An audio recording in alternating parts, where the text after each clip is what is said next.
आज हम सभी लोग तुलसीदास का जीवन परिचय पढ़ेंगे, तो ध्यान दीजिए।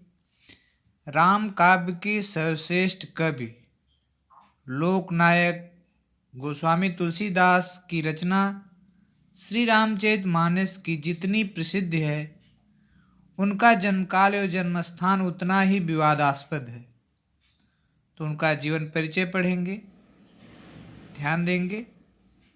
तुलसीदास जी के जन्मस्थान के विषय में विद्वानों में मतभेद है। मूल गोसाई चरित एवं तुलसी चरित में इनका जन्मस्थान राजापुर बताया गया है।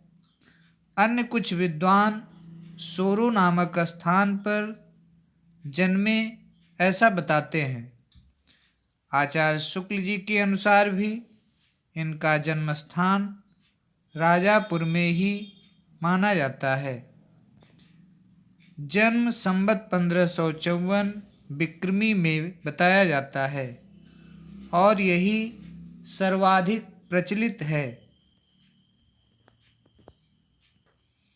पिता का नाम आत्माराम दुबे और माता का नाम हुलसी था। जन्म के संबंध में एक दोहा प्रचलित है।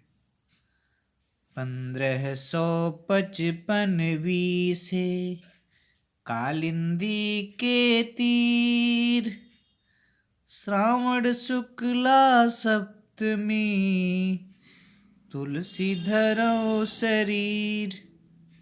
बचपन का नाम राम बोला था। जन्मे तो दांत भी थे और मुंह से राम निकला था। राक्षस समझकर इनके पिता ने त्याग दिया, तो एक दासी ने इनको पाला। बाबा नरहर दास ने शिष्य बनाया। इनका विवाह रत्नावली से हुआ, परंतु उससे विरक्त हो गए। इनका विवाह रत्नावली से हुआ था, विरक्त भी हो गई थी।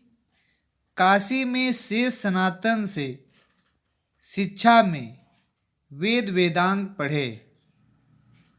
फिर राम के चरित का गायन करने लगे और रामचरितमानस की रचना की। इनका समय काशी, अयोध्या और चित्रकूट में बीता। मृत्यु के संबंध में भी एक दोहा प्रसिद्ध है।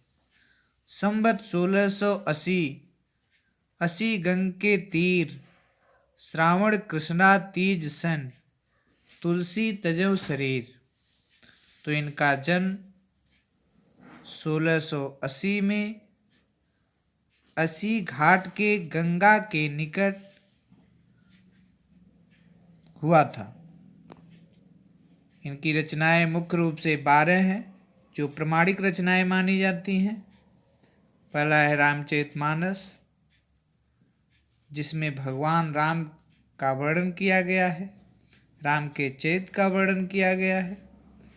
दूसरा है पार्वती मंगल, तीसरा है जानकी मंगल, चौथा है वैराग संदीपनी, पांचवा है वैरवै रामायण, छठवां है रामाज्ञा प्रश्न, सातवां है कवितावली, आठवां है कृष्ण गीतावली, नौवां है दोहावली, 10वां है गीतावली, 11 और 12 विनय पत्रिका और रामलला न छुए।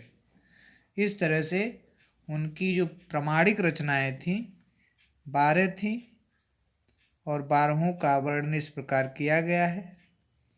मैं ये विश्वास करता हूँ कि जैसा मैं जीवन परिचय तुलसीदास का बताया हूँ, आप लोगों को समझ में आ गया होगा और इसी का अक्षर से जैसे मैं बताया हूँ वैसे ही लिखेंगे तो निश्चित रूप से आपको अच्छा अंक मिलेगा। धन्यवाद।